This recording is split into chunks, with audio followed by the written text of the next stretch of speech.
The point of this video is going to be hopefully to try and spread some awareness of music that I think is worthwhile.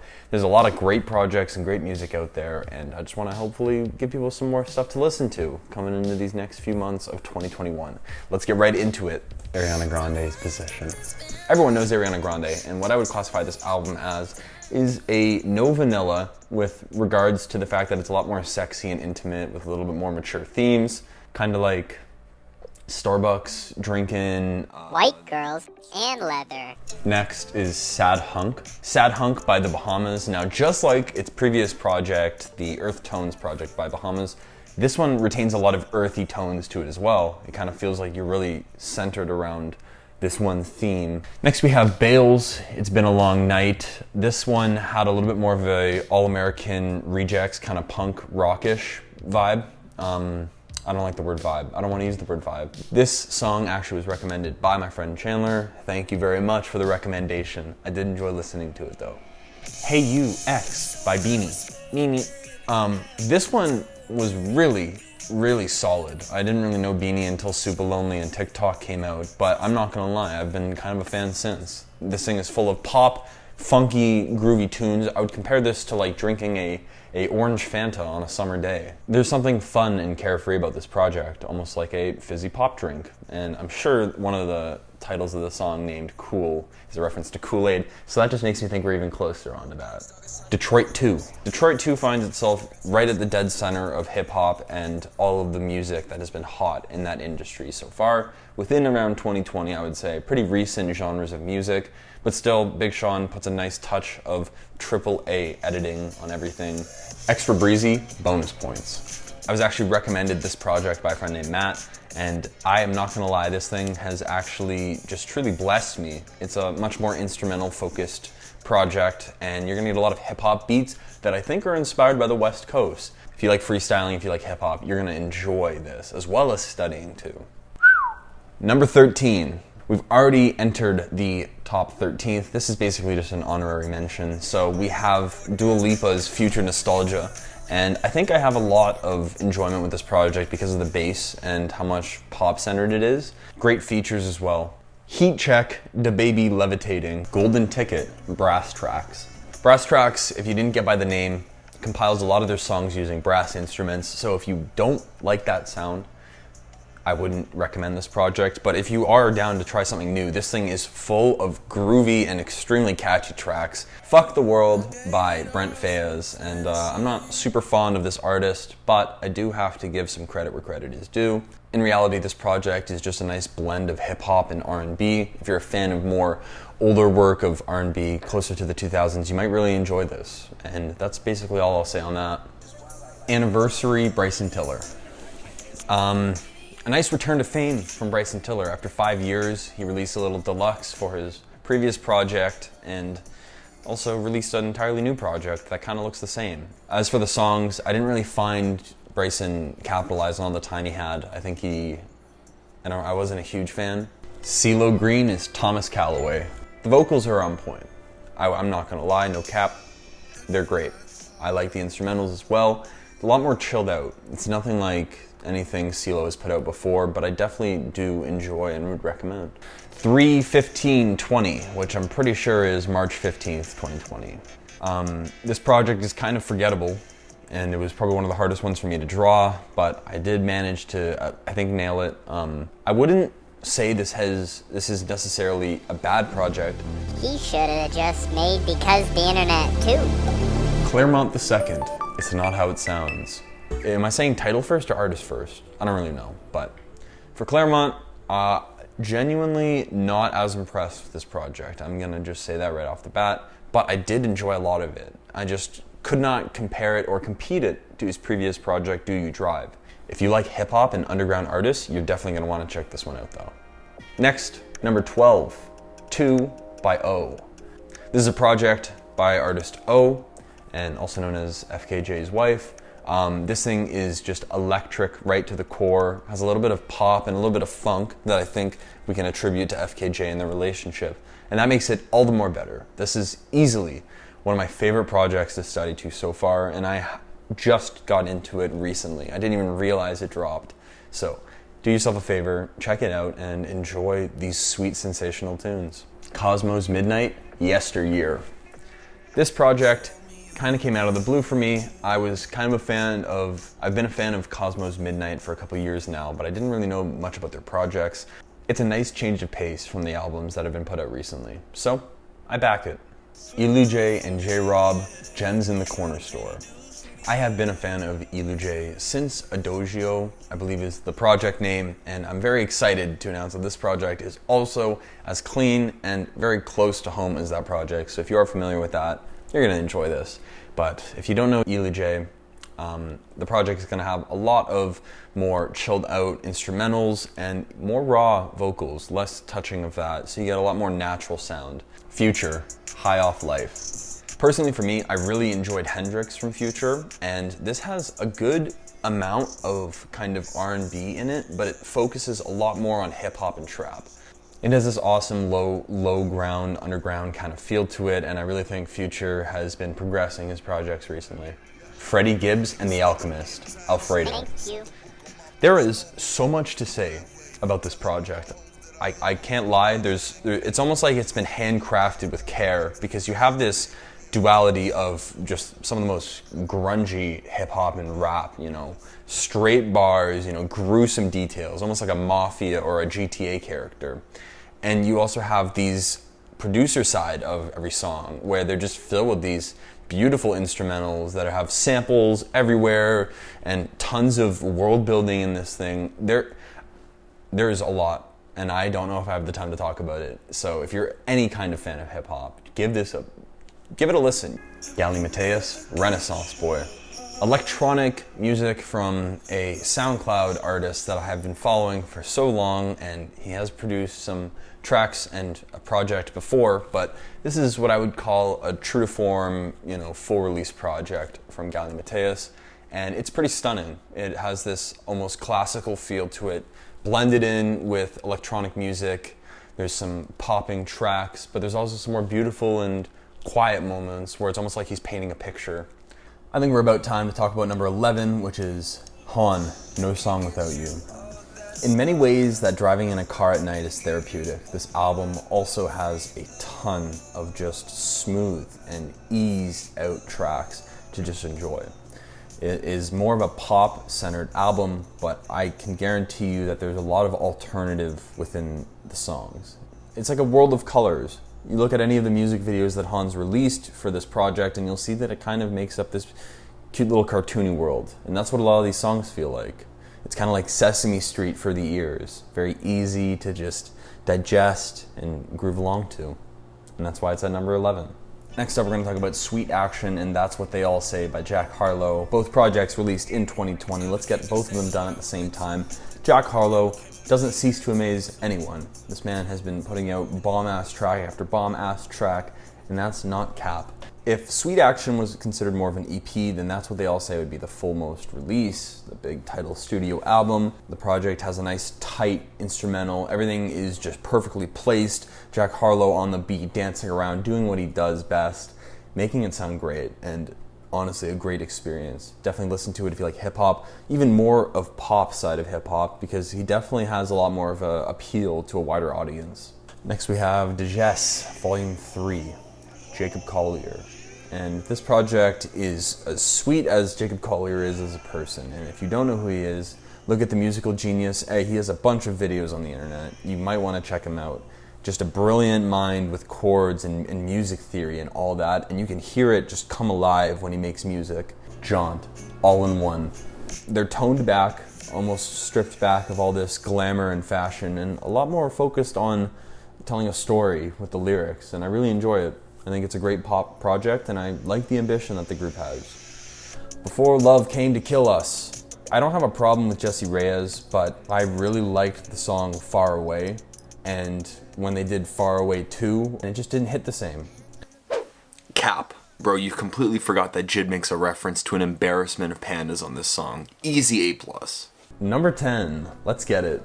So number 10 we have CTV3, Cool Tapes Volume 3, Jaden Smith, And that is a mouthful, and I memorized it, and I like it. Why do I like it? This thing is like the most delicious, savory fruit on the planet. You take one bite into the first track, and boom, you're blasted with all these colors. Look at the album. This isn't exactly the album cover, but look at it. It does a great representation of what you're in for. A lot of bright, synthy, poppy tracks that are just gonna come flush any problem you have away and wash it down the drain. Great project. I would recommend this to you if you really enjoy alternative music that has a much more positive spin on things. Themes of love, care, compassion, if these all interest you, give it a listen to. Joji, Nectar. Nectar by Joji is, I would believe, the third studio project by him, and it is a nice, steady progression. Justin Bieber, Changes. There's really not much to say about the project. It's a great pop project, you can give it that, but does it do anything special? Not really. I mean, his performance is great on most, if not every track, but there's really not much more else strive from this project, and that's what kind of restricts it from being anything better than good. Collier, Sin Miedo. Miedo. I don't know how to say it, but this is a Spanglish, mostly Spanish, a little bit of English project by Collier, R&B to the core with a little bit of alternative and a little bit of pop mixed in there. This thing is sick, like dope. Krangbin Mordecai, I think. Krangbin?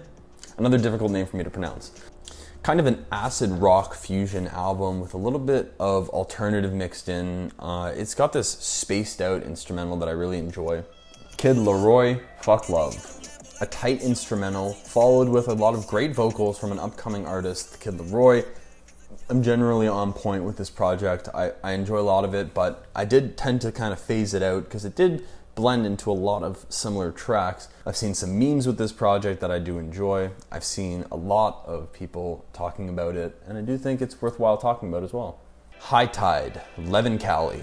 Now this is a project I was so excited for because I absolutely adored Low Tide, which was his previous project. I was a little disappointed on my first listen. I'm not gonna lie, I gave it some more time and it kind of grew on me, but not the whole thing, and that's what kind of restricts it from being anywhere more than the place it's at now. Next we have No Pressure by Logic, a truly hip-hop project down to the core with tons of just inspiring hip-hop instrumentals, as well as Logic's almost unforgettable bars that I definitely think he is at the top of his game. It is very upsetting that he retired after this, but hey, at least we have tons of Logic music we can listen to before he left. And next we have a project from Mac Miller, Circles, a finished project by his producer that I think misses a lot of what Mac was all about. I do find that it doesn't compare to Swimming at all. It does have a lot of correlations with it, but I found that Swimming was much more homely, almost in touch with oneself, whereas Circles almost feels like something that's passed on, and I almost can't get my head around that. I do think it has great tracks, but I don't think it's exactly what I wanted in Mac Miller's final project, which is why I think Swimming is a little bit better. Medicine Ripples. Now this is an electric project right down, all the way, stripped away, nothing fancy here, just straight electric music, and it is so easy to just get yourself lost in the world of Medicine. The instrumentals are captivating and the beat just kind of sucks you in, and all of a sudden you're on point with it. There's something about this project that definitely draws in a lot of energy. And I really like this about this project. I highly recommend it if you want to study to something that's kind of high-paced but not too vocal-heavy. Oliver Tree, Ugly is Beautiful. There is not much more to say to this project other than it packs a punch with each bass line that just kind of kicks in and starts the track off to more of the punk rock vocals that Oliver's just screaming on these tracks. The energy is unparalleled, and the album cover definitely does a great job of representing how volatile this project is. Let's talk about number 9, a project recommended to me by Luca. It instantly drew me in. There's something about this almost Travis Scott inspired vocals that just pulls me into this project. It has this almost rodeo vibe, and it's kind of hard to not compare the artist to Travis Scott when a lot of the instrumentals and vocals kind of match that rapper rock star with auto-tune kind of style that Travis is so heavily ingrained into his career. Don Toliver does an excellent job of putting his own spin on everything and even making some of the most catchy tracks I've heard this year.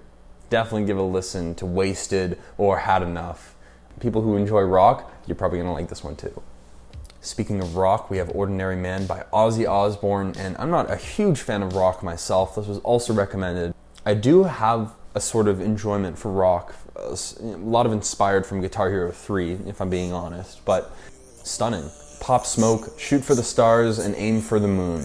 Pop Smoke has this really grungy kind of, I would say, Rottweiler-esque sound to him, keeping his vocals low, toned low with a lot of growls. Definitely slaps, and definitely has a ton of artists that can just bring you into this genre of music. Next, and a little bit more tame, is Sabrina Claudio's Christmas Blues, which is, from the title, a Christmassy blues project. I know we have missed the window for Christmas music to be pretty much accessible by now, but you still have next year to put this on your projects before Christmas time and truly enjoy the project. Smino, She Already Decided. A mixtape that was released on SoundCloud by Smino, kind of an underground rapper, but he's definitely making himself a bigger name for, especially in this year. Hopping on a few tracks as well as a few beats from other producers that are definitely iconic. You might want to check this one out if you're into any kind of hip hop or into those artists that are on the rise, because Smino is definitely blowing up, and this project packs heat but lacks the full album kind of continuity.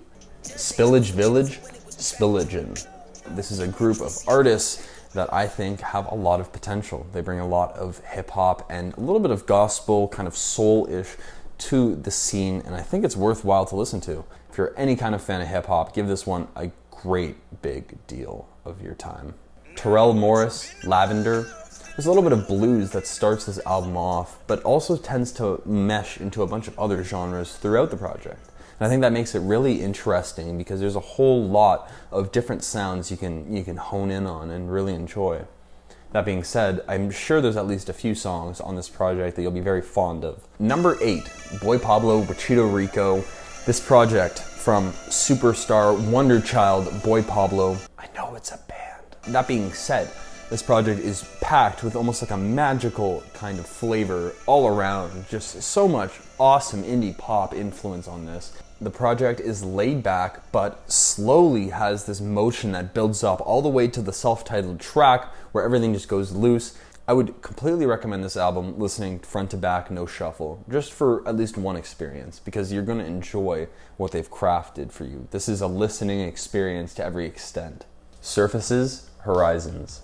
This project is very, very similar to previous projects by the group because it definitely kind of blends and mushes all together into one kind of poppy hip-hop. Like the most hip-hop thing in this project would be the 808s and the booming basses and sometimes the instrumentals, but most of it falls under pop and kind of gets formulaic. But if you're a fan of happy-go-lucky music, this is definitely something that's going to brighten your day. Thundercat, it is what it is. If you don't know Thundercat, one of the grooviest figures in hip-hop, even R&B, and he's definitely not an artist you want to sleep on if you're not familiar. This project is not as goofy as previous project Drunk, but it definitely has the fun and joyous nature of Thundercat within it. Tom Misch and Yusuf Days, What Kind of Music? Now, I am a huge fan of Tom Misch, especially his previous project, Geography, which was full of this peppy and poppy funk type of style of genre. Whereas in this newer album, What Kind of Music, this collaboration with Yusuf Days tends to go a lot more mundane and chill. But I do have to give him credit for branching out and trying different styles. Tom the Mailman, Life is Evil. I was recommended this project by Chandler again.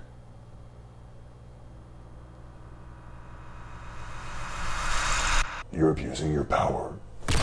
Boy, don't even try that. You get one recommendation, that's it. But since we're on the topic of this album, I definitely did enjoy the hip-hop genre and style of it. Definitely a good project to look out for. Ty Dolla $ign, featuring Ty Dolla $ign, which sounds strange on paper, but the project itself falls a little bit short in comparison to previous projects. Obviously, you know, the whole thing is kind of a meme based on that one meme, this one right here, but I kind of enjoyed what he was doing on a few of these songs, but I didn't really find the whole thing worked well together. The Weeknd, After Hours, recommended by 2, thank you very much. But it's almost like the character The Weeknd's trying to put out nowadays is very resemblant of Michael Jackson. And you can definitely see it in this project as well as in the album art itself. I watched a few videos on the actual project just to get more into what The Weeknd was saying, and it still didn't really invoke much more than being in this kind of general group of songs and albums that I'm reviewing right now. However, I do think it got snubbed at the Grammys, and that is worthwhile to talk about, because that was dumb. That being said, The Weeknd's project, A+. Number 7. We got Easy Life with Junk Food, and I don't really want to spoil too much on this project. It's short, it's sweet, it's indie pop, which I know not everyone is on board with, but I think it's worthwhile because it also has a lot of alternative influence. Give yourself an excellent day and just listen to this project. Do whatever you want during the day. Maybe the sun's out and have a great time. This thing is just full of energy. Hey. What? Did you review Updog? What? What did you say? Did you review Updog? What's up, dog? Next up is Yes Please, Updog. Definitely an album that has a lot of alternative with hip hop blended into it. I don't think it's a bad project, but it definitely feels like a pretty new project that's been released from a newer upcoming artist. So there are a few details that need to be kinked out for future projects. Young Gravy, Gasanova. Not much to say with this project. Young Gravy is just a jokester, hip-hop artist, throwing in punchlines, rapping bars. The one thing I will say about this project, though, is the use of It's Always Sunny's theme song in the first track blew me away, got me super hyped up, and then the rest was Young Gravy. 070 Shake, Modus Vivendi. This project is full of lucid, dreamy vocals with instrumentals that kind of just float around you. Almost feels like I want to be on acid when I listen to this project. So if you're a crippling drug user, I definitely would recommend the 21 Savage, Savage Mode 2. Thank you for the recommendation, as always. And this project is true to the heart hip hop. 21 Savage's style is pretty well known, and if you like that kind of gruesome, murderous gangster rap, you're gonna enjoy what you're listening to. This has a little bit more of a pop influence compared to some of the more darker tracks on the previous collaboration between 21 Savage and Metro Boomin, Savage Mode 1.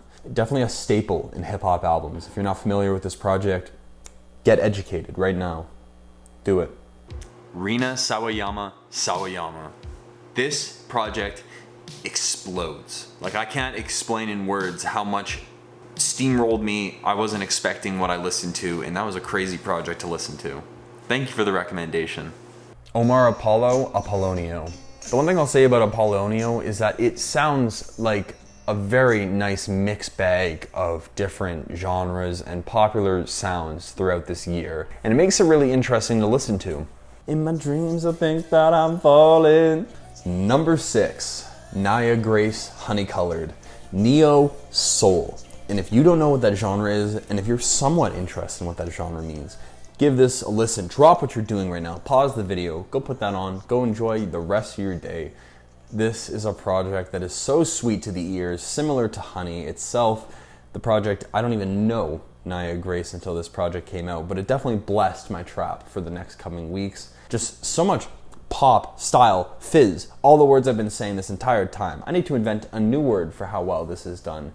There's a flare of talent arising from this artist that I am so excited that I got in on, and I really want you to get in on this too, because this project blew me away.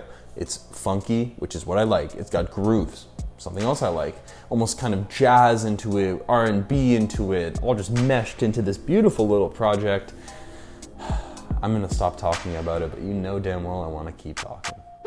Alright, this is the outro, but I forgot to mention that there's an actual Apple Music and Spotify playlist, I'll link them here and here, that have a bunch of sample tracks that I think are fire, the best ones off each album, and ones that just make this playlist sound really sick when you play it in order.